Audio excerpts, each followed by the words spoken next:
Digital arrest. ఈ మాట చాలా ఎక్కువగా వినిపిస్తుంది.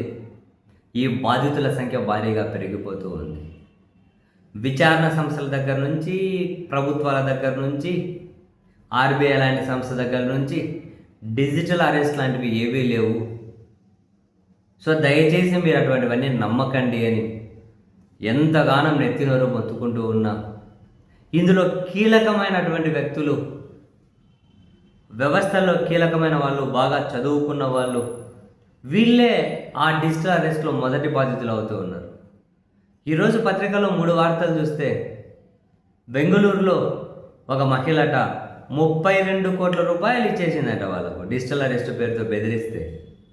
మొదట కొరియర్ ప్రతినిధి అని ఫోన్ చేశారట ముంబై నుంచి బెంగళూరు మహిళకు. మీ పేరు మీద 4 పాస్పోర్ట్లు వచ్చాయి, 3 ఫోన్లు వచ్చాయి, ఇక గంజాయి వచ్చి ఇంకేవో మాదక ద్రవ్యాలు వచ్చాయి అని చెప్పి, లేదు నేను బెంగళూరులో ఉంటే నా పేరు మీద అవన్నీ ఎందుకు వస్తాయి, ఇదంతా అది ఇది అని అంటే ఆ ప్రతినిధి అన్నాడట, ఇదంతా సైబర్ క్రైమ్ మోసం కావచ్చు, మీరు ఎందుకైనా మంచిది పోలీసులకు చెప్పండి, జాగ్రత్తగా ఉండండి అని వచ్చి సలహా పెట్టేసండి. ఇంత గ్యాంగు.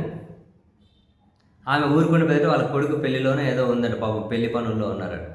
తర్వాత ఇంకొకరు ఫోన్ చేశారట, మేము సిబిఐ నుంచి మాట్లాడుతున్నాం, విదేశాల నుంచి మీరు ఏం తెప్పిస్తున్నారో మాకు తెలుసు, మీ మీద కేసు అన్ని మానిటరింగ్ చేస్తూ ఉన్నాం, ఈ విషయం పక్కన ఎవరికి చెప్పినా కూడా మీ ఇంటిల్లిపాదిని, మీ కుటుంబాన్ని కూడా ఇందులో అరెస్ట్ చేయాల్సి ఉంటుందని బెదిరించారట.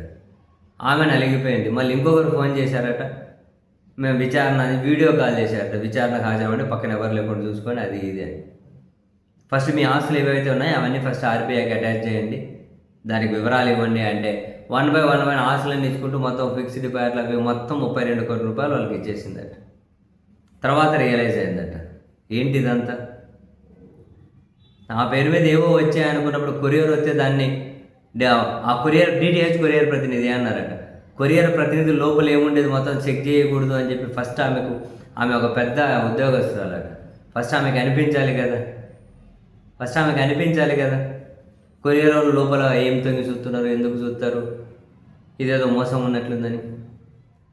సిబిఐ అనగానే కనీసం లోకల్ పోలీసులు కనీసం సమాచారం అన్న ఉంటుంది, పోలీసులన్నా కాంటాక్ట్ చేయలేదు, ఇట్లా అంటూ ఉన్నారు, పోలీసులకని చెప్పొద్దు అంటూ ఉన్నారు. సిబిఐ అట్లా చేస్తుందా, పోలీసులకు తెలియకుండా అన్ని ఆపరేషన్లు చేస్తారా, ఏం జరుగుతుంది, నాకు సంబంధం లేదని మీరు చెప్పాలి కదా, సంబంధం లేనప్పుడు. ఏంది లేకుండా భయపడిపోయి 32 కోట్లు ఇచ్చి తర్వాత లబోదిబ్బో అంటున్నారట. ఇంకో కేసు కనిపించింది భీమవరంలో, ఒక రిటైర్డ్ ప్రొఫెసర్ అట, ఆయన దగ్గర అవి వీటినే డిజిటల్ అరెస్ట్ అని చెప్పి 75 లక్షలు కొట్టేశారట. Retired professor. ఇంకొక ఆమె ఉన్నత ఉద్యోగస్తురాలు బెంగళూరులో. ఇంకొకటి ఆశ్చర్యకరం, మైదుకూరు టీడీపీ ఎమ్మెల్యే పుట్టా సుధాకర్ యాదవ్ గారు వాళ్ళ భార్య గారిని కూడా టార్గెట్ చేశారంటున్నారు. మరి ఒక ఎమ్మెల్యే సీనియర్ నాయకుల ఫ్యామిలీ, వాళ్ళ కుమారుడు మళ్ళీ ఎంపీ, ఈ ఫ్యామిలీని ఎందుకు టార్గెట్ చేశారో తెలియడం లేదు. వాళ్ళని టార్గెట్ చేసి మానవుల అక్రమ రవాణా, మనీ లాండరింగ్, మీ అకౌంట్లో డబ్బులు పడింది, మేము మళ్ళీ డిజిటల్ అరెస్ట్ చేస్తున్నామని చెప్పి బెదిరించారట. డిజిటల్ అరెస్ట్ చేశామని, ఇప్పుడు బెయిల్ కోసం అని చెప్పి, ఇప్పుడు బెయిల్ ఇస్తాం అది ఇది, అధికార పార్టీ కదా మీరు అని చెప్పి ఏదో చెప్పారట.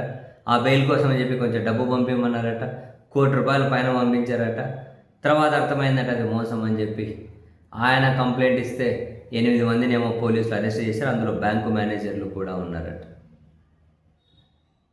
ఏంటి ఇదంతా అంటే, జనాల భయాన్ని ఇట్లా క్యాచ్ చేసుకుంటూ ఉంటే, జనాల్లో ఎంత అవేర్నెస్ నింపే ప్రయత్నం చేసినా 10 మందికి అవేర్నెస్ నింపాల్సిన వాళ్ళే ఈ విధంగా మోసపోతూ ఉంటే ఏం చేయాలి?